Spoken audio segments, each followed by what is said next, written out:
세상의 모든 지식 언더스탠딩. 예. 네. 자, 이제 해담경제연구소 어이진 소장님이 먼 나라 이웃 나라 바다 건너 소식들 전해드릴 건데 네. 평소만 해도 먼 나라 이웃 나라 바다 건너 이야기는 그냥 이렇게 딱 해서 네. 어디 한번 해보세요 이제 이렇게 들으면 되는 분위기였잖아요. 예. 또 오늘은 뭐 좀 전에도 막 크레딧 스위스 막 이상한 얘기 나오고 분위기가 그러게요. 좋지는 않습니다. 네.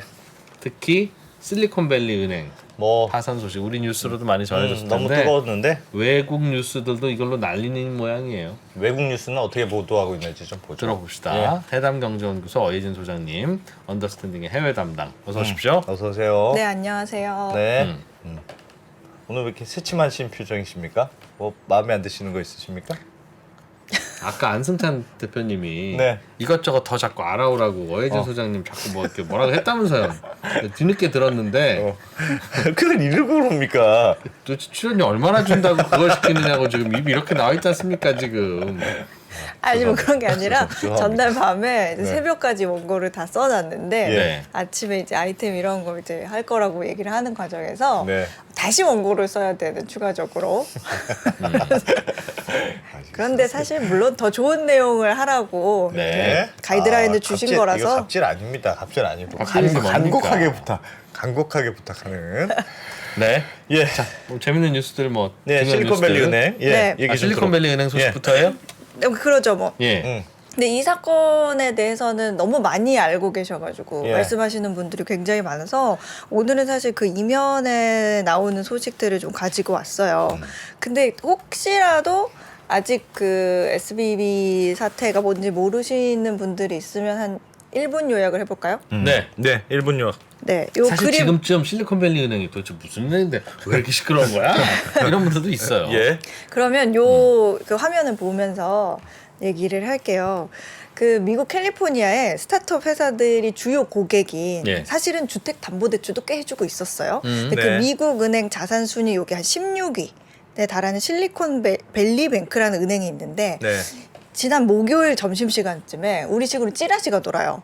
야, SVB가 유동성 기반을 좀 강화할 필요가 있다. 그러니까 급격하게 올렸던 어떤 금리 인상 효과로 유동성이 막히면서 스타트업들도 이제 자금난이 발생하는 거죠. 그러니까 네. 직원들 월급, 뭐 임대료, 사업비용 이런 거 필요한 돈을 그래서 통장에서 빼야되는 상황이 온 건데 다들 실리콘밸리 은행에 돈을 빼러 갔어요. 네. 근데 은행이 너네 돈 지금 미국 국채 투자해놨어.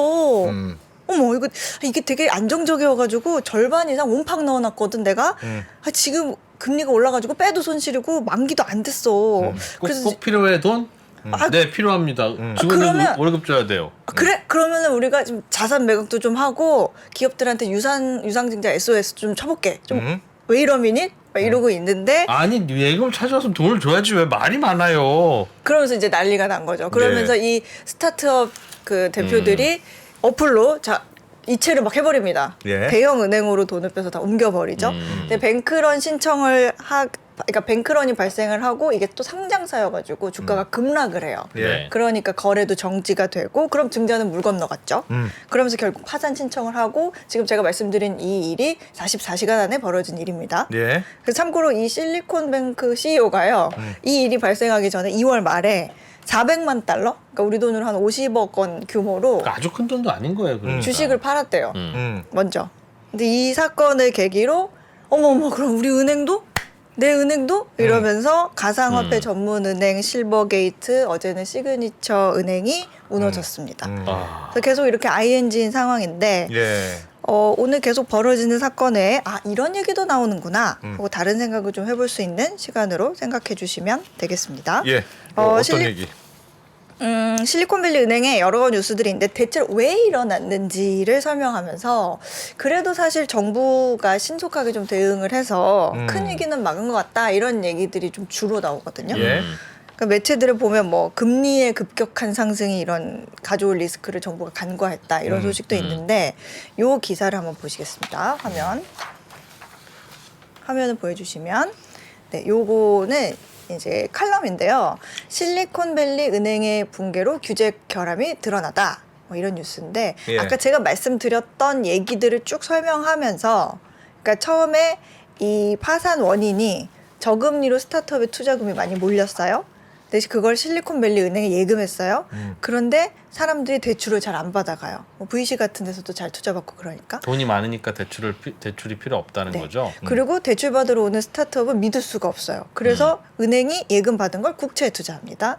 대출 안 해주고. 네, 그리고 아까 말씀드린 것처럼 금리가 오르고 스타트업 동네에도 겨울이 오고, 근데 돈 떨어진 스타트업들이 예금 빼려고 찾아오면서 국채 팔아서 해주니까 채권값 떨어지고 그래도 팔아서 내줘야 되니까 채권 손실 납니다. 근데 그 소식을 들은 다른 예금자들이 찾아오면서 뱅크런 된 거죠. 네. 근데 이 칼럼의 결론이 뭐냐면 금리가 빨리 오르면 이런 일이 생길 수도 있다는 걸 미리 파악하고 대비를 했어야 되는데 정부가 그걸 놓쳤다. 그러니까 외국 신문도 웬만하면 정부는 뭐 했냐 쪽으로 쓰는 게 좀 인재다 편한가 이런 봐요. 얘기를 했으니까 네. 실리콘밸리 은행 사건도 인재다. 네.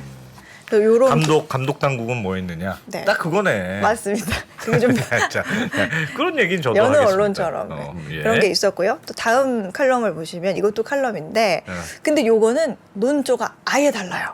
예. 제목이 FT. 뭐냐면 미국 정부가 실리콘밸리 은행을 살리려고 아주 위험한 선례를 남기고 있다. 아, 이번에 그 예금자 보호 한도 넘어서 다 해준다는 그 얘기. 저게 네. 저 마크가 미국의 예금보험공사 마크인가 봐요. 페더럴 네, 맞습니다. 디포짓이라고 돼 있네요. 예. 이게 연방예금보험공사가 은행 시스템이 이거보다 더 취약하다고 생각하는 것 같다. 근데 내용이 이런 겁니다. 미국 정부가 실리콘밸리 은행을 살리려고 그 실리콘밸리에 예금한 모든 예금자의 예금을 다 보장해준다고 발표를 했잖아요. 예. 근데 이거 굉장히 위험한 거다. 물론 미국 법에 이런 게 있거든요. 만약에 어떤 은행에 문제가 생겼을 때 그 문제로 인해서 금융 시스템 전반이 크게 위험해진다. 그러니까 이제 그게 시스템 리스크를 야기한다. 그러면 그 은행에 정부가 개입해가지고 돈을 지원할 수 있다고는 되어 있어요. 법적으로는 근거는 있네요. 근거는 있어요. 그런데 문제는 지금 실리콘밸리 은행하고 그다음에 시그니처 은행하고 그거 둘이 자산 규모 합쳐도 예. 3천억 달러가 안 되거든요. 3천억 달러 정도? 3천 달러면 큰 돈 아닌가요? 3천 근데 달러 미국 있어요? 전체 없죠. 은행의 자산 규모로 봤을 때 비하면 전체 자산 규모가 23조 원? 근데 그거에 비하면 굉장히 작은 거예요. 23조 달러? 그렇죠. 그렇게 되죠. 그렇죠. 3천억 달러면 이미 23조 원이 넘으니까. 네네. 그래서 이 두 은행에서 문제가 생겼다고 세상에 큰일 났네, 큰일 났어. 이거 시스템 리스크네 하면서 낼름 뛰어가가지고 예금 다 보장해드릴게요. 걱정 마세요. 그러면 다음 은행에 문제가 생겼을 때 어떻게 할 거냐. 이런 내용이에요. 그러니까 분명히 1인당 25만 달러까지는 보장해주는 게 있잖아요. 예. 그런데 그 25만 달러까지 보장해준다는 의미는 아무리 은행에서 금리가 높아도 이자 많이 줘도 조심하라는 건데. 그죠? 그렇죠. 그렇지. 그렇지 않으면 그렇지, 그냥 그렇지. 무조건 다 해주지. 저축은행에 다 몰빵이지. 그렇지. 다 해주면. 근데 문제가 생기면 지금처럼 정부가 나서서 25만 달러 다 잊으시고요. 다 보장해드릴게요.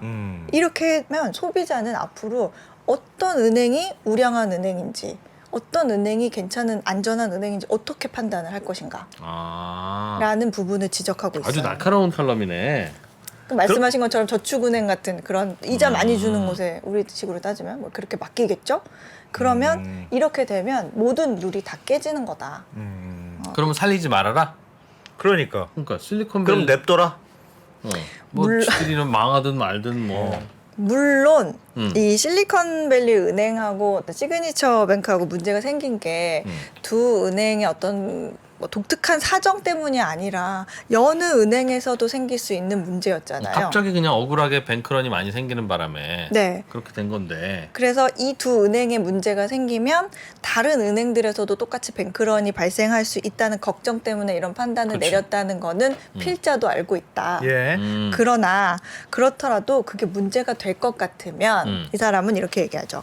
차라리 일정한 기간을 설정을 하고 그 기간 동안에는 미국의 그 어떤 은행이라도 다 예금 보장을 전액 다 해주겠다. 발표하는 게 더 낫다. 그거나 비슷하지 않습니까? 다른가 그게? 안 그러면 어떤 은행은 예금을 다 보장해주고 어떤 은행은 25만 달러까지만 해주고 아무런 기준 없이 이렇게 하면 되게 굉장히 자의적인 정책이 되는 거다. 그러니까 일단 망한 은행은 망하게 둬라. 실리콘뱅크 은행도 25만 달러까지 업그레이드 해줘라. 그런데 그로 인해서 뭔가 위기가 번질 것 같으면 요 기간 동안은 특별 기간을 특별 기간 동안만 설정해서 요때는 다 구제해 줍니다. 실리콘밸리 은행도 포함일지 안 포함일지는 그건 그냥 그때 가서 알아서 하고. 그렇게 해야 기준이 자의적이지 않다. 그렇죠. 이 지금의 정책은 그때그때 내 맘대로다. 이거는 말이 안 된다라는. 이번에 이 선례가 있으니까 앞으로도 거의 이런 식으로 해주려고 하긴 안 해준다 그러면 너 그때는 해주고 왜 지금 나중에는 안 해주냐. 자, 이렇게. 그러면 우리도 무슨 저축은행 가면 예금 많이 이자 많이 주는 거 알잖아요. 네.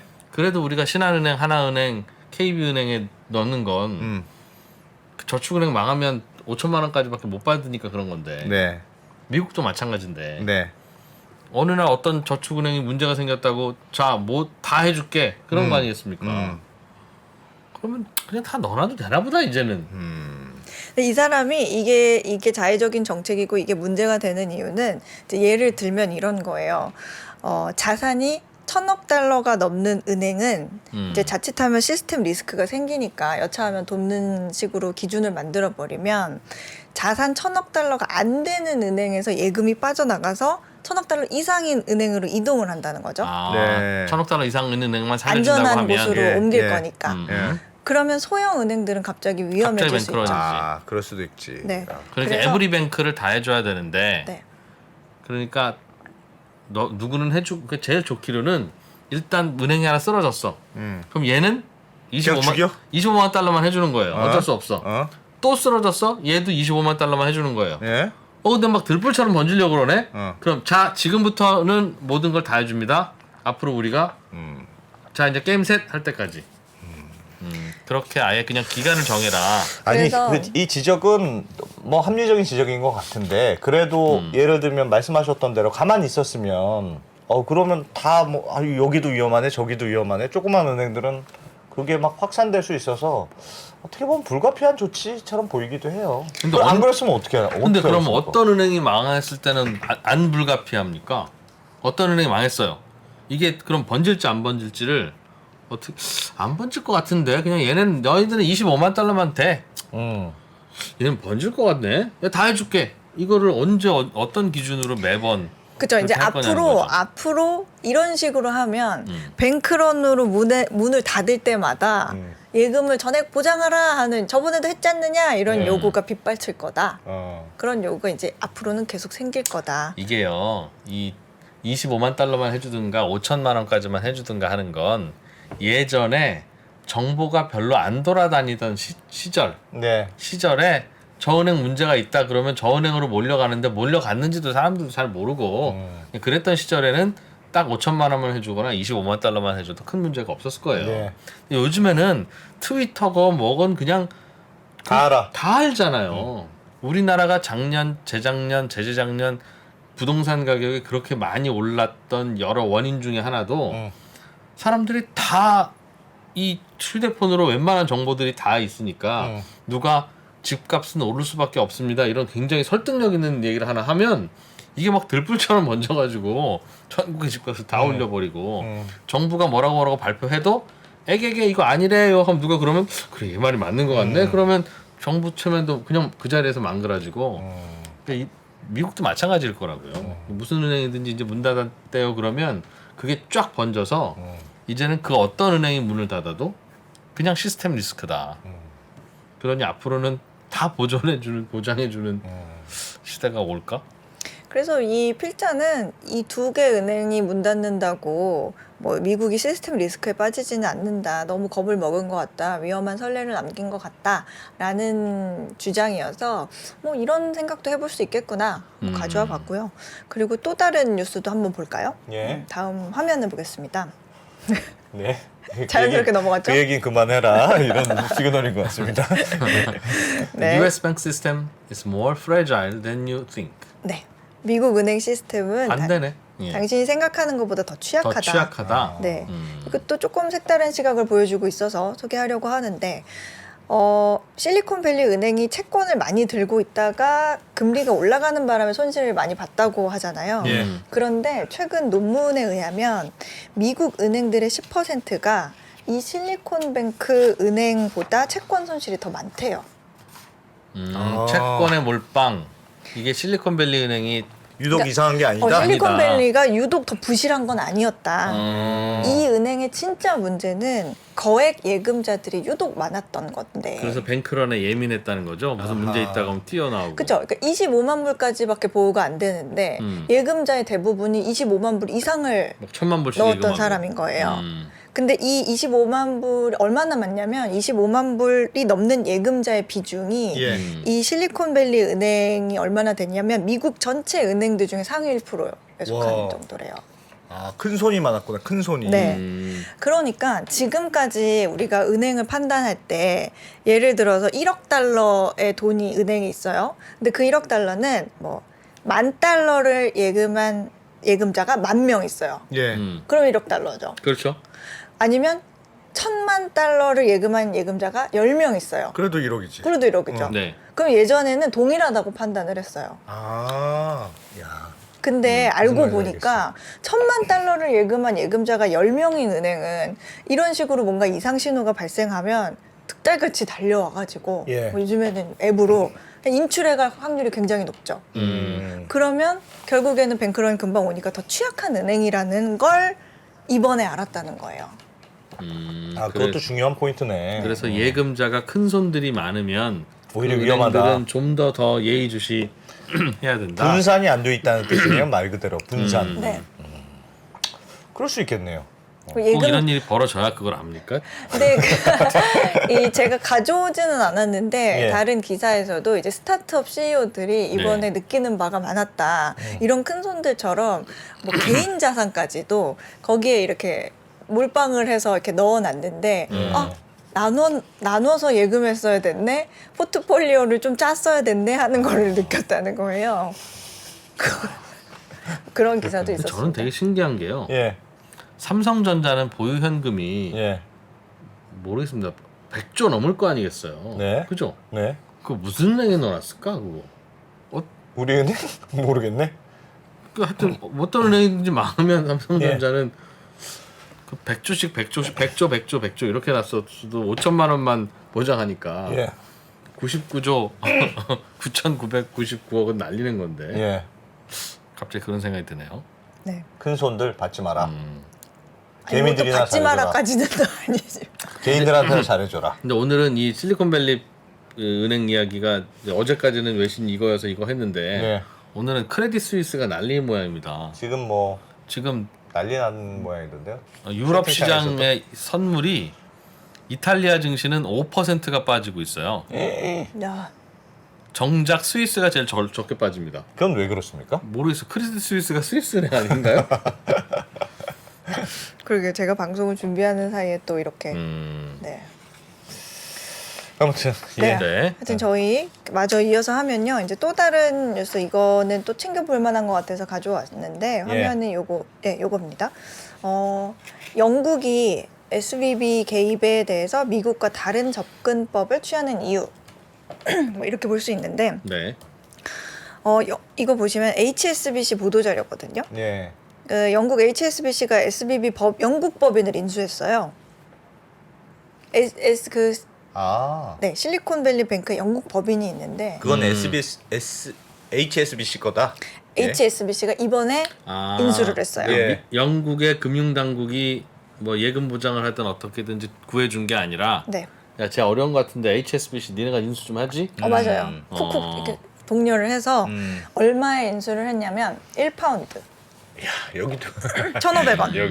네. 1,500원에 인수를 했습니다. 그래서 미국은 최대 25만 달러 예금을 보장하는 공식 메커니즘을 제쳐두고 무제한 보증을 선택한 반면에 영국은 HSBC한테 좀 부채질을 인수하라고 하면서 모든 예금자들도 보호하고 완전하게 자금에 대한 접근도 가능하게 하는 방식을 선택했다. 예. 그 덕분에 이 소규모 영국의 기술 스타트업들이 더 큰 안도감을 가질 수 있게 됐다라는 게 이것도 칼럼이거든요. 예, 칼럼의 내용입니다. 근데 물론 전제가 다르죠.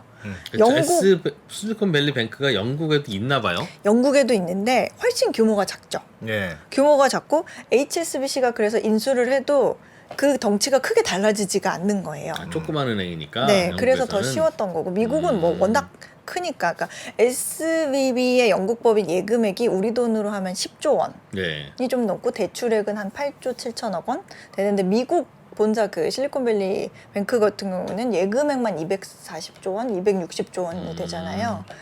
근데 맞아요. 우리나라도 SC 은행은 우리나라에서는 요만한 은행인데 밖에 나가면 이 친구들 그렇지. 실리콘밸리 뱅크도 그렇겠군요. 네. 그래서 영국 정부가 이 방식을 유도한 이유에 대해서 설명을 좀 했는데 하나는 납세자들 돈을 쓰지 않기 위해서 그러면서 고객 예금을 보호하는 방법을 고민했던 거고 또 하나는 은행 업무를 계속해서 정상적으로 돌아가게 하려고. 근데 또 하나는 이게 다 결정적인 이유가 되는데 영국에서 미래 경제 성장을 주도할 핵심 산업으로 생각하는 게 바이오테크예요. 예. 근데 지금 영국 SBB 법인의 40% 정도가 이제 그 바이오테크 기업이 고객이래요. 그러니까 이곳이 무너지면 우리나라의 바이오테크 분야가 큰 타격을 받을 수 있다라고 네. 판단을 한 그분들도 거예요. 예금 못 찾고. 네, 근데 바이오테크라는 게 또 이렇게 R&D 이런 데 시간이 굉장히 많이 걸리잖아요. 예. 투자를 하고 연구해서 나올 때까지 일단은 계속 돈을 쓰는 예. 산업이고 그러면 SBB 같은 은행이 어떻게 보면 돈줄인데 여기가 무너지면 이제 더 얘기 안 해도 되겠죠. 그래서 뭐 HSBC 입장에서도 뭐 혁신적인 방식이다 하던 은행을 좀 자기 손에 시스템을 갖게 그러니까 되기도 1파운드 하고. 인수했으면 거저 인수한 건데 다만 이제 혹시 빵꾸 난 거 있으면 네가 메꾸고 HSBC. 맞아요. 그래서 돈을 넣어요 지금 영업 정상화 위해서 우리 돈으로 한 3조 2천억 원 규모의 유동성을 공급하기로 했어요. 누가요? HSBC가. 근데 생각해 보세요 두 분이 만약에 영국의 바이오테크 스타트업 CEO들이에요. 네. 근데 내가 여기 고객이었는데 무너질 것 같은 내 거래 은행이 HSBC에 인수가 됐어요. 1등 은행에. 그래서 내 돈이 그럼 HSBC 놔둬도 되겠다. 금고 소속이 됐어요. 예. 굳이 돈 안 빼러 찾으러 갈 거예요, 말 굳이 거예요. 안 찾으러 그렇죠. 가지. 귀찮죠. 그러니까 이제는 이 뱅크런은 막을 수 있고 이제 고객들은 어떤 판단을 내릴 것이냐가 이제 관건이 됐다. 영국은 이렇게 딱 세팅을 해놨다, 네. 막아놨다라는 게 요 칼럼에 이게 차이다 미국과의 그런 내용이었습니다. 좋은 솔루션이네요. 물론 옆구리 쿡쿡 찔렀겠으나 그러나 이제- 1파운드 해줄게. 그러나 이제 원칙에 어긋나지는 않은 그러네요. 영국 방식의 처리는 예. 원칙에 어긋나지는 않은 건데 어. 미국은 이번에 진짜 부끄러운 짓 한 겁니다. 아니 원칙도 없고 아무것도 없잖아요. 네. 은행이 뱅크런이 되면 당연히 죽는 게 우리 룰이었잖아요. 네. 그런데 우리 죽으면 너무 힘들어라는 이유로 이런 룰 저런 룰을 다 뭐 그런 시대에 접어들었는지 모르겠지만 그러게요. 그래서- 크레드 스위스도 살려주겠지 그럼? 모르겠네. 다 살리는 거죠 이제.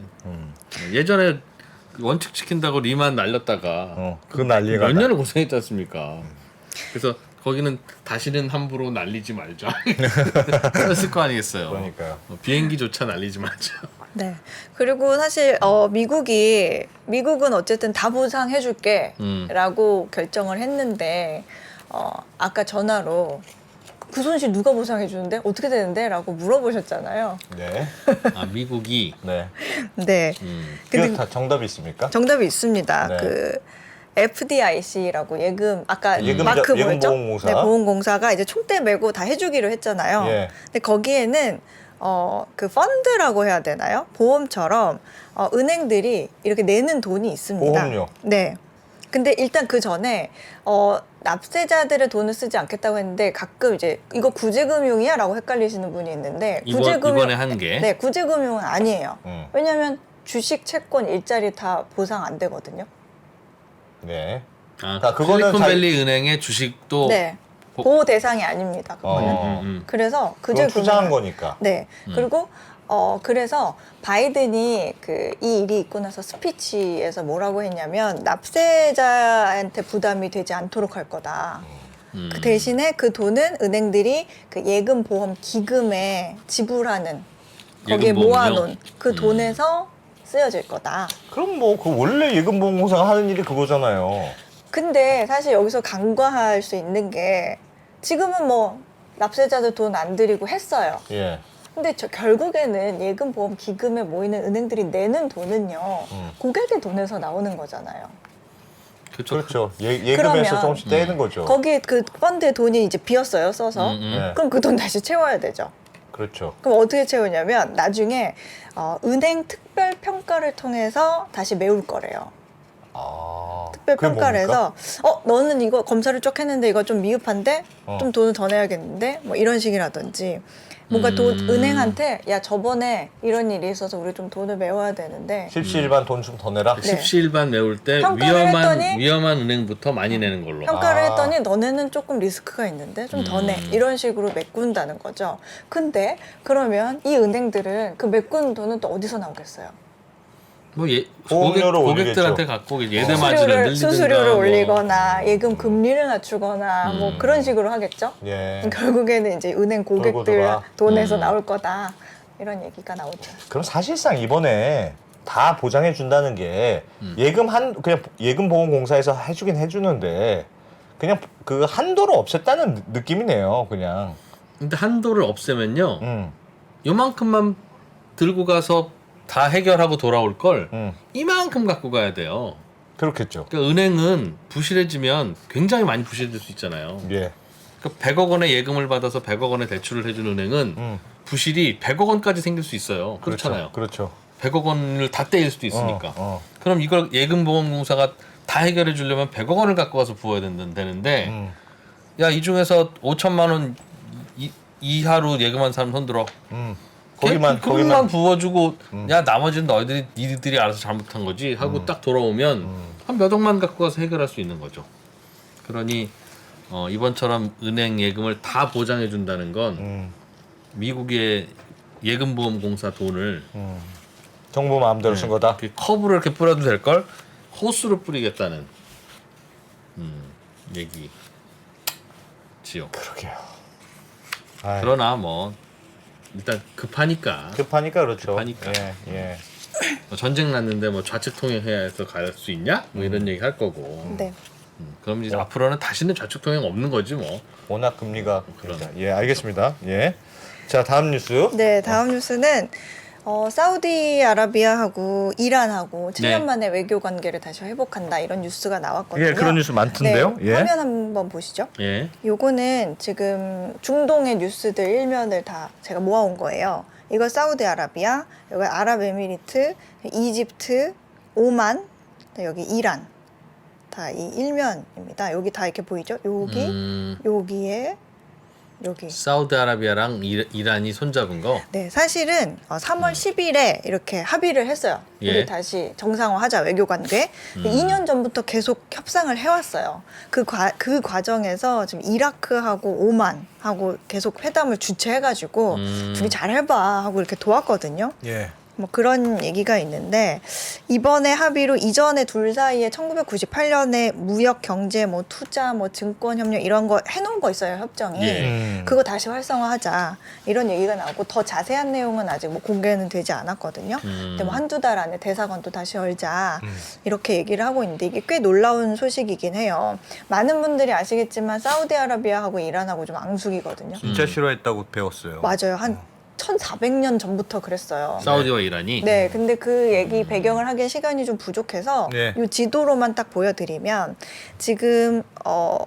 사우디아라비아 메카 성지가 있는 이 사우디아라비아하고 이집트, 터키 뭐 이런 곳, 예, 붙어있구나, 노란색 사우디 이란이 이런 거의. 예, 황색 쪽은 이제 이슬람 국가 이제 90%가 수니파예요, 수니파. 예. 황색이 순위파. 그다음에 이란, 이라크, 오만 이런 것들은 시아파. 빨강이 시아파. 예. 네. 근데 이 여러 가지 사건들이 있었지만 뭐 시리아 내전, 예멘 내전 이런 거에서 서로 반대 세력을 지원하면서 갈등이 굉장히 많았고요.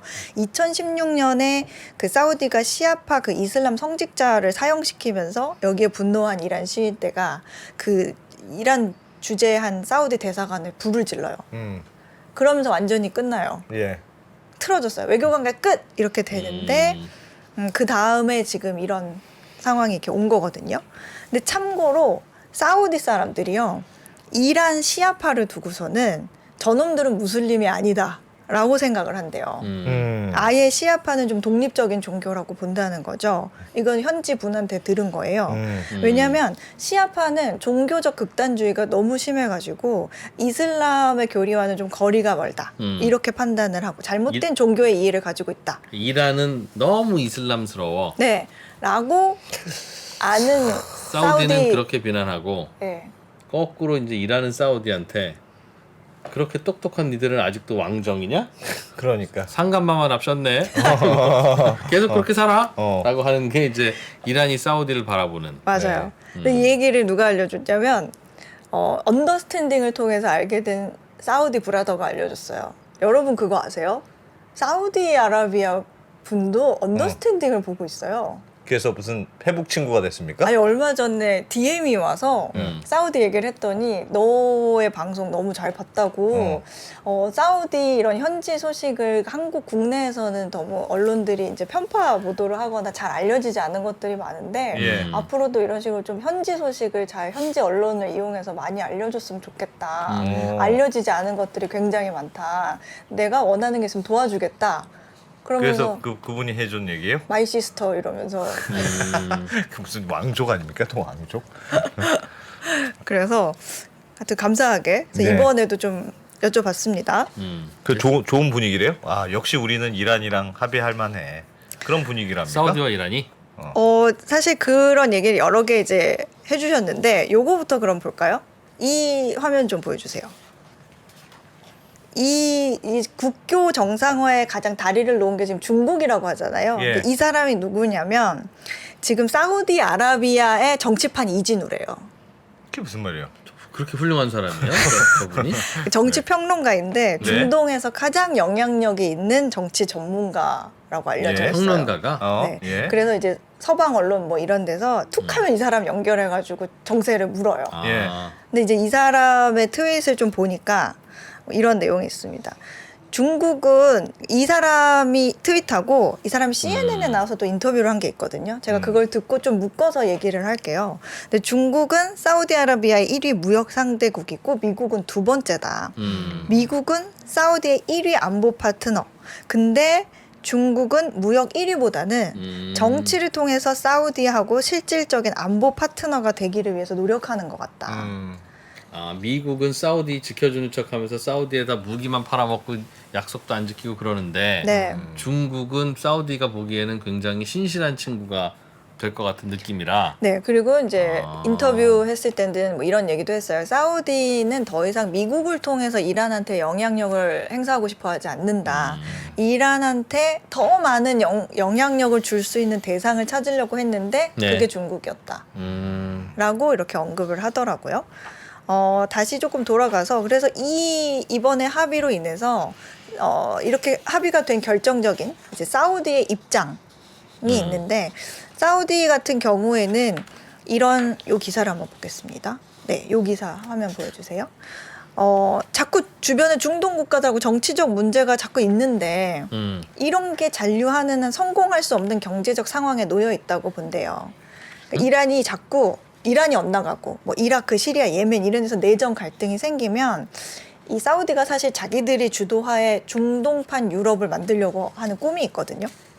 근데 이런 내전들이나 갈등들이 많으면 자기들 계획에 순조롭게 이행되지 못한다는 거예요. 그러니까 이런 주변의 어떤 지역적인 분쟁이나 이런 갈등들이 좀 완화가 돼야 중국 입장에서 사우디 입장에서 네, 이런 게 완화가 돼야 여기 제목이 뭐라고 나 있냐면 사우디 이란 긴장 완화는 분쟁 지역의 희소식이다. 뭐 이렇게 분쟁 지역이 어디죠, 저기? 여기 뭐 이란, 이라크, 시리아, 예멘, 뭐 레바논 이런 데서 내전 있고 뭐 그런 지역들 말하는 거죠. 중국이 중재를 굳이 서는 이유는 중국하고 사우디랑 친하게 지내고 싶은 거고. 네, 지금은 이제 사우디 입장을 얘기하고 네. 있는 건데 사우디 입장에서는 중국 보고 야 좀 네가 이란이랑 중재 좀 해줘. 우리가 이란이랑 친하고 싶어 그런 상황인가 보네요. 네, 그래서 사실은 사우디 입장에서는 나 관광도 해야 되고 금융도 타고 뭔가 다 발전시켜야 되는데 주변에 이렇게 시끄러우면 누가 와서 우리한테 돈을 쓰겠냐. 주변이 좀 정리가 돼야 투자자도 오고 그러지 않겠냐. 오케이. 예. 그런 입장이고요. 조금 이번에 이란하고 조금 친하게 되면 미국이 더 이상 좀 뭐라 그럴까요? 말도 안 되는 협박이라든지 압박이라든지 이런 거에서 좀 벗어날 수 있다고 생각을 하고 있는 것 같아요. 예. 그리고 이란 입장에서는 이 합의를 하게 된 가장 결정적인 계기는 아무래도 전 세계적인 고립이죠. 정치적 고립, 국제적 비난. 이제 아무래도 제재 때문에 너무 어려웠다 보니까 좀 숨통을 트이게 할 계기가 필요했던 것 같고, 예. 그리고 핵 문제 관련해서도 미국과 이스라엘로부터 더 많은 압력을 좀 받고 있다는 점도 영향이 커요. 그래서 이 사우디를 시작으로 해가지고 이집트랑도 우리 사이 되게 안 좋았는데 이번 기회를 조금 더 좋아질 수 있지 않을까라는 기대감도 있다고 합니다. 나머지 국가들에게도 다가갈 수 있는 계기가 될 수 있다고 생각을 하고 있어요. 네. 이 기사를 한번 보시면, 네, 이란 정부가 굉장히 환영하고 있다. 미국의 영향이 끝나는 걸 환영하고 있다. 이건 사실 조금 극단적인 인터뷰긴 한데 이란 최고 지도자의 군사 고문이 한 말이거든요. 그러니까 이번 협정은 이란과 사우디의 양자가 아니라 중국까지 3자 협정이라고 보고 있다는 거예요. 그러니까 미국이 중동의 질서를 지키려고 이란도 제재했다가 사우디랑도 뭐 했다가 왔다 갔다 했는데 다 망치고 가버린 걸 중국이 그 틈을 딱 노리고 들어와서 진짜 미국 아무것도 못하네. 형들 내가 좀 어떻게 해드릴까요? 뭐 이렇게 해서 그래 네가 좀 어떻게 해봐 해서 했다는 거네요. 네, 그래서 페르시아 걸프 지역에서 포스트 아메리카 시대가 왔다. 뭐 그런 얘기도 현지 언론에서는 나오고 그건 있습니다. 이란의 입장. 네, 그리고 이제 사우디에서 중국 포지션이 변하는 것도 요 기사 보시면 세계적인 야망을 가진 중동의 평화 중재자를 중국이 자처하고 있다. 뭐 이런 얘기인데 이런 역할 사실 원래 미국이 했었거든요. 평화 중재하고 안보 구조 형성하면서 근데 이제 중국이 내가 강대국으로서 그런 역할을 하겠다. 중동에서. 야. 그런 계기가 됐다는 거고요. 그 다음에 이제 어쨌든 이란과 사우디에서 원유 가장 많이 사는 나라거든요, 중국이. 그런 부분에서 그러니까 둘이 사이좋게 지내야 우리의 원유 소스도 안정된다는 그런 생각도 것도 했겠네요. 있고 이란한테도 굉장히 영향력 있는 형님인 거예요. 중국이. 네, 그러니까 웬만하면 화해하지. 그러면 이란이 그럴까요? 하고 이제 말을 들을 수 있는 야. 그런 상황이어서 이런 일들이 다 가능했다. 의외로 큰 뉴스군요. 네, 그래서 사우디랑 이란이 중국의 중재하에 중국이 그 중동에서 어떤 경제 파트너로서의 입지를 굉장히 키워가고 있다라는 계기 증명이 되는 그런 뉴스라고 보시면 됩니다. 이 뉴스에 미국은 한 줄도 안 나오지만 이 뉴스의 주제는 미국의 일패. 미국은 부들부들 하고 있다. 네. 미국 화나겠네. 중동에 그렇게 공을 많이 들였는데. 근데 실리콘밸리 은행 힘이 때문에 없네. 정신 없어져. 그럴 때를 노렸나? 특히? 충전은 이거보다 좀 빨랐어요. 알겠습니다. 네. 혹시 크레딧 스위스 주식이나 뭐 이런 거 갖고 계십니까? 저는 안 갖고 있습니다. 네. 여러분 걱정 마십시오. 큰일은 없을 것 같습니다. 안 대표가 투자하지 않았다면 큰 네. 문제는 없을 것 같습니다. 좀 자세하게 하면 좋았는데 시간상 너무 후다닥한 것 같긴 하지만 네. 그래도 좀 전달이 잘 됐으면 좋겠습니다. 그러게 그래도 어소장님 아니면 우리가 이런 해외 뉴스 언제 다 보겠습니까? 언제 보겠습니까? 바쁩니다 우리도. 고맙습니다. 예. 잘 취재해 주셔서. 해담경제연구소 어혜진 소장이었습니다. 고맙습니다. 감사합니다. 네. 달라진 중국, 달라질 중국. 중국이 기침을 하면 한국은 독감에 걸린다. 최근 중국은 지난 10년보다 더 빠르게 변하고 있습니다. 이런 변화를 주도하고 있는 중국 정부. 그들의 계획을 우리는 얼마나 알고 있을까요? 중국의 정책을 제대로 이해하기 위해 만든 언더스탠딩 특강 시리즈 달라진 중국, 달라질 중국. 중국 전문가 이철 박사의 강연으로 만나보시죠. 지금 바로 영상 아래 링크를 확인하세요.